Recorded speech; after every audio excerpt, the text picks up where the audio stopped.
ग्राम पंचायत द्वारा दादरा को गंदगी मुक्त व स्वच्छ बनाने के लिए चलाया जा रहा है स्वच्छता अभियान।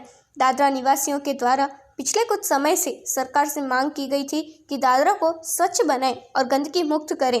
इसी के चलते यह स्वच्छता अभियान दादरा ग्रुप ग्राम पंचायत द्वारा शुरू किया गया है। पिछले लंबे समय से दादरा निवासियों ने दादरा विस्तार में गंदगी का अनुभव किया था। गंदगी से डेंगू, मलेरिया जैसे रोग भी फैल सकते हैं और हाल चल रहे कोरोना महामारी को ध्यान में रखकर स्वच्छता को सभी को प्राथमिकता देनी चाहिए। इसी के चलते यह स्वच्छता अभियान स्वयं दादरा ग्राम पंचायत डेप्यूटी सरपंच कमलेश भाई देसाई, सरपंच सुमित्राबेन पटेल व अन्य सदस्यों की देखरेख में किया जा रहा है।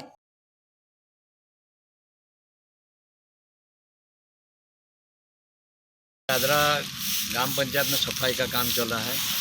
ऐसा तो हर टाइम चल ही रहा है, लेकिन अभी 2-3 दिन जो बारिश हुई इसकी वजह से थोड़ा ज़्यादा कचरा भी हो गया है। और ख़ास करके आपके माध्यम से मैं लोगों को एक ही बोलना चाहता हूँ कि कचरा के लिए गाड़ी रखिए, कृपया करके उसमें डालें। और आपके पास जिसके पास भी हो, जो कचरे के लिए जो हम लोगों ने जो दिया है, डस्टबिन जो दिया है, उसका उपयोग करें। अगर किसका टूट गया हो, ऐसा कोई खराबी होगा तो हमको वापस कर दे, हम दूसरा दे देंगे। लेकिन कम से कम आप दादरा गांव को स्वच्छ रखने में हमारी मदद करें, ऐसे मैं आपको भलामण करता हूँ।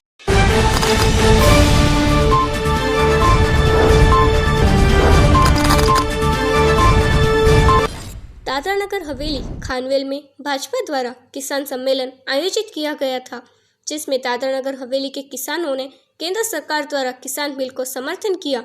दमनदीव दादरा नगर हवेली भाजपा प्रभारी विजय राहटकर जी ने किसानों को संबोधित करते हुए कहा कि केंद्र सरकार द्वारा किसान बिल किसान के हित में ही है। विपक्ष पार्टी विरोध इसलिए कर रही है क्योंकि ये बिल भाजपा ने लाया है, इसलिए। इस कार्यक्रम में मुख्य अतिथि के रूप में भाजपा प्रदेश प्रभारी विजय राहटकर जी उपस्थित रही थी और नगर पालिका अध्यक्ष राकेश सिंह चौहान, उपाध्यक्ष अजय देसाई, दमनदीव दादरा नगर हवेली प्रदेश अध्यक्ष दीपेश टंडेल, अंकित पटेल, खानवेल अध्यक्ष व पार्टी के तमाम कार्यकर्ता उपस्थित रहे थे। भारत माता की जय। वंदे भारत माता की जय।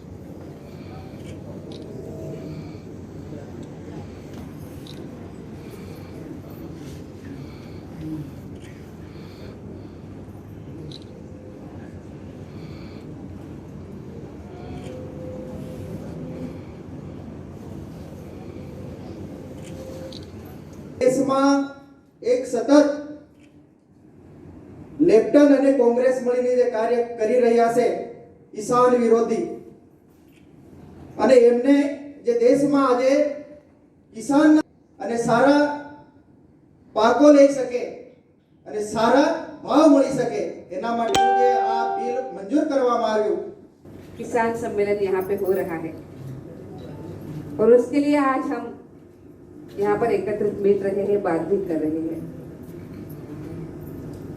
आज मैं तो मेरी अपनी बात आपके सम्मुख जरूर रखूंगी, पर उसी के साथ साथ आपके साथ संवाद भी होगा, वो दो तरफा होगा।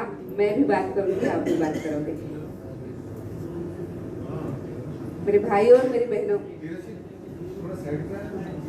आप सभी को पता है कि देश में आज किसानों के लिए बहुत अच्छा माहौल है। 3 कृषि बिल हमारे सामने आए हैं, जिसमें संशोधन हुआ है और किसान हित को सर्वोच्च प्राथमिकता देते हुए देश के प्रधानमंत्री आदरणीय नरेंद्र भाई मोदी जी ने उसको बनाया है। आप सभी को पता होगा कि जित खरीदी कर लिया है, भाई मोदी जी ने किसानों के लिए जो कृषि बिल लाए हैं वो किसानों के लिए बहुत उपयोगी है। उनकी आय बढ़े, दुगनी हो जाए, इसके लिए ये बिल यहाँ पे लाए गए हैं। बिल बहुत अच्छे हैं और किसानों को बहुत विकल्प भी मिल रहे हैं उनका जो माल है वो बेचने के लिए। पर इस विषय पे विपक्ष बहुत राजनीति कर रहा है, किसानों को गुमराह कर रहा है। ये गुमराह नहीं होने चाहिए। जो भ्रम है लोगों के मन में पैदा कर रहे हैं उसको खत्म करना चाहिए और वास्तविकता क्या है ये भी हमने समझ कर लेनी चाहिए। इस वास्तविकता आज बताने के लिए यहाँ पे हमने किसान सम्मेलन किया है और मुझे बहुत अच्छा लग रहा है कि हमारे किसान भाई बहन इन सब विषयों को बहुत भली भांति अच्छी तरीके से समझ रहे हैं। हमें बड़ा आश्चर्य होता है कि जो शरद पवार जी 2006 में महाराष्ट्र में कानून करते हैं, प्राइवेटाइजेशन की बात करते हैं, वो आज जब भारतीय जनता पार्टी इस बिल को लेकर आती है तो विरोध करते हैं। कैप्टन अमरिंदर सिंह जो 2017 में इस बिल को लेके आते हैं और प्राइवेटाइजेशन की बात भी करते हैं, वो आज इसको विरोध कर रहे हैं, इसीलिए कि भारतीय जनता पार्टी की सरकार ने ये बिल लेकर आए हैं और उनको पंजाब का चुनाव भी सामने दिख रहा है। पर मुझे लगता है कि इस तरह की बातें नहीं होनी चाहिए। કિસાન સંમેલન જે હતું એ ફક્ત ને ફક્ત કિસાનોને સમજાવવાનું હતું કે આ બિલમાં કિસાનોને કેટલી સ્વતંત્રતા આપવામાં આવી છે અને કિસાનોને સશક્ત બનાવવા માટે શું શું કરવામાં આવ્યું છે।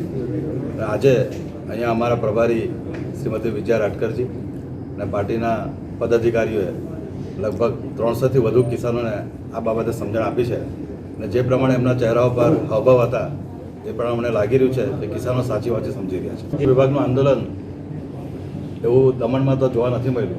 તમે સેલવાસમાં વાત કરી છે તો એ વિશે બી અમે ચર્ચા કરીશું અને એ બાબતે જનહિતમાં અને આવનારા દિવસોમાં જે પ્રમાણે સરકાર વિચારી રહી છે વિકાસમાં કદમમાં લોકો સરકાર જોડે સાથ મિલાવીને ચાલે અને લોકોને બી સારા ભાવે સારી વીજળી મળે અને ઉદ્યોગોનું બી રક્ષણ થાય એ પ્રમાણે પॉलिसी દાદરાનગર હવેલી અને દમણમાં અમલમાં આવે એવા અમે પ્રયત્ન કરીશું। प्रधानमंत्री आदरणीय श्री नरेंद्र मोदी जी ने किसानों की परिस्थिति में सुधार लाने के लिए उनकी जो आय है वो आने वाले समय दुगनी हो सके उसके प्रयास करते हुए और आज़ादी के इतने वर्षों बाद हमारे देश के जो किसान हैं वो सही मायने में आज़ाद हो सके, अपनी फसल को जिसे चाहे उसे बेचने के लिए जिस कीमत पे वो चाहे उस कीमत पर बेचने के लिए इन तमाम बातों की चिंता करते हुए पिछले दिनों संसद में कृषि बिल को पास किया गया था।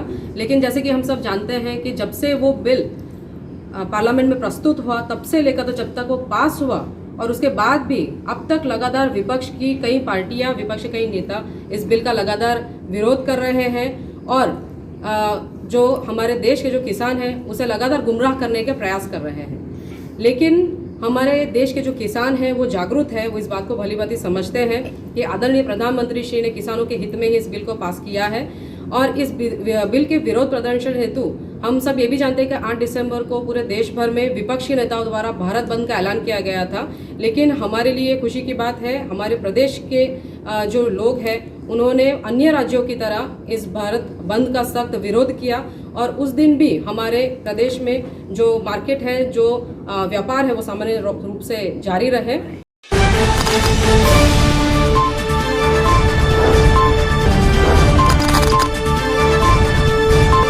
कपराड़ा तहसील के वाजड़ बारी के पास से 2 बाइक के बीच हुआ दर्दनाक हादसा जिसमें 4 बाइक सवार युवाओं को गंभीर रूप से चोटें लगी थी और उन्हें फौरन ही इलाज के लिए नानापोंडा की सरकारी अस्पताल में भर्ती करवाया गया था। आपको बता दें कि बाइक चालक के साथ एक बाइक पर अन्य 2 युवान सवार थे, यानी कि एक ही बाइक पर 3 युवान सवारी कर रहे थे, जबकि अन्य एक बाइक पर 2 युवान सवार थे। ऐसे कुल 5 युवानों के साथ हादसा होते सिर, हाथ और पैर में उन्हें गंभीर चोटें लगी हैं और फौरन ही 108 एम्बुलेंस द्वारा सरकारी अस्पताल में इलाज हेतु भर्ती करवाया गया था। दोनों बाइक चालकों में से एक बाइक चालक का चला वापी तहसील के देगाम से होने की खबरें मिल रही हैं और अन्य एक बाइक चालक का नंदगांव कपराड़ा से होने की जानकारी प्राप्त हुई है।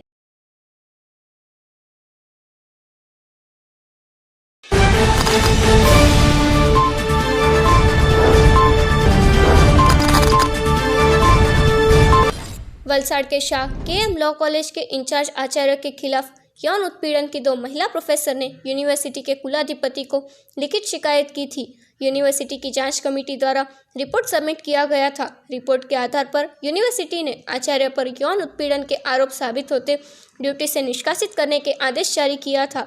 11 घंटों की जांच में शिकायतकर्ता और कर्मचारियों के निवेदन लिए गए थे।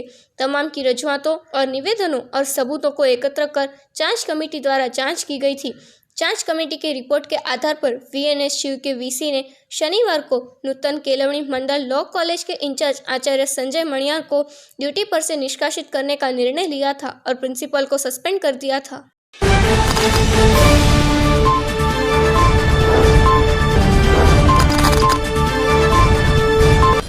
पारडी तहसील के कोइमा गांव के सर्वे नंबर 1973 की जमीन में उनके मालिक प्रज्ञेश अमृत भाई पटेल, जो कि कोइमा मोटा फलिया में रहते हैं, उन्होंने अपने खेत में अपने नाम की तख्ती भी लगाई थी, जो दिनांक 14 दिसंबर 2020 को रोज उनके खेत से कुछ दूर कोइमा अग्रीवाड़ में रहते गुलाब जसवंत डाके तथा शैलेश उत्तम डाके दोनों ने गैर कानूनी तरीके से खेत में प्रवेश कर प्रकेश भाई पटेल के नाम की तख्ती को उखाड़कर फेंक दी थी और खेती को नुकसान भी किया था और गन्ने की खेती में गन्ने की खड़ी खेती को काटकर जमीन मालिक प्रज्ञेश उसे रोकने गए तो उनको जान से मार देने की धमकी भी दी थी। इस घटना अंतर्गत प्रज्ञेश भाई अमृत भाई पटेल ने पारडी पुलिस को लिखित शिकायत करते पुलिस ने दोनों व्यक्तियों को गिरफ्तार कर आगे की कार्यवाही शुरू कर दी है।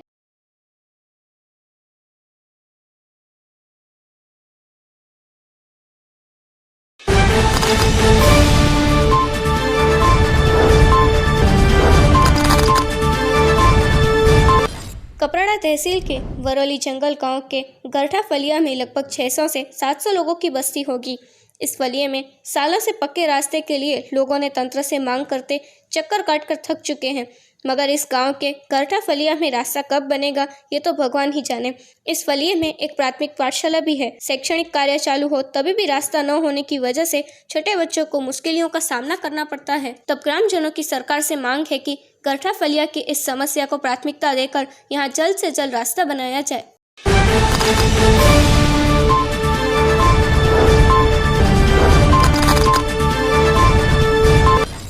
पारडी नगर पालिका द्वारा सरदार वल्लभ भाई पटेल के पुण्यतिथि के अवसर पर ऐतिहासिक तालाब के गार्डन में स्थित प्रतिमा को पुष्पांजलि अर्पण कर श्रद्धांजलि दी गई थी। पालिका के अध्यक्ष हसुभाई राठौड़, उपाध्यक्ष संगीताबेन पटेल, सभ्य गजानन भाई मांगेला, हेड क्लर्क किशोर भाई परमार, कर्मचारी पंकज और अन्य स्टाफ उपस्थित रहे थे। सरदार वल्लभ भाई पटेल के पुण्यतिथि के अवसर पर उनके जीवन के प्रसंगों को याद कर भारत माता की जय, वंदे मातरम जैसे सूत्रोच्चार भी किए गए थे। पालिका प्रमुख हसुभाई राठौड़ ने लोखंडी पुरुष सरदार पटेल के जीवन पर बात की और उनको याद कर श्रद्धांजलि अर्पण की। आज रोज सरदार वल्लभभाई पटेल की पुण्यतिथि होय अमे पारडी नगरपालिका सभ्यों द्वारा तेमज अमारा मित्रों द्वारा अमे श्रद्धांजलि अर्पण करी है फूलहारथी। सरदार वल्लभभाई पटेल आज पुण्यतिथि ने निमित्ते अमारू पण मन गदगद थई गयुं, कारण के आवा महान नेता देश माटे आवा नेता अवल्ले ज मळे। आपणे सरदार वल्लभभाई पटेल देश माटे घणा सारा काम कर्या, घणा रजवाड़ाने भेगा कर्या। आज एनी जन्मतिथि वते आज देशना काश्मीर थी कन्याकुमारीना लोको आज एमना पुण्यतिथिमां लोको श्रद्धांजलि आपी रह्या छे। आपવાનું કારણ એ છે કે એ દિલદાર માણસ હતા, એક રાજા તરીકે જિંદગી જીવી ગયા હતા ને ભારત દેશમાં એણે જે રજવાડાને જોડવાનું કામ કર્યું એ એમને શિરે જાય છે। એવા રીતે જ આપણા ભારતના વડાપ્રધાન શ્રી નરેન્દ્રભાઈ મોદી પણ એ જ રસ્તે ચાલી રહ્યા છે અને આજે દેશના લોકો એને પ્રણામ કરી રહ્યા છે।